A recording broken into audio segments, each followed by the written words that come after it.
राज्यसभेवर जायचं होतं. कधी? आधी अगोदर म्हणजे साताराला जागा दिली. सातारला जी जागा दिली त्यावेळेला, तर त्यावेळेला का त्यांनी ती दिली नाही.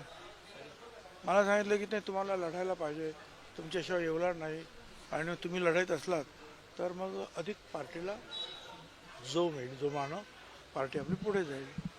म्हटलं ठीक आहे, मी लढलो. आणि माझ्या मतदारसंघ जे आहे लासलगाव येवला, त्यातल्या लोकांच्या आशीर्वादाने मी चांगल्या मताने निवडून सुद्धा आलो.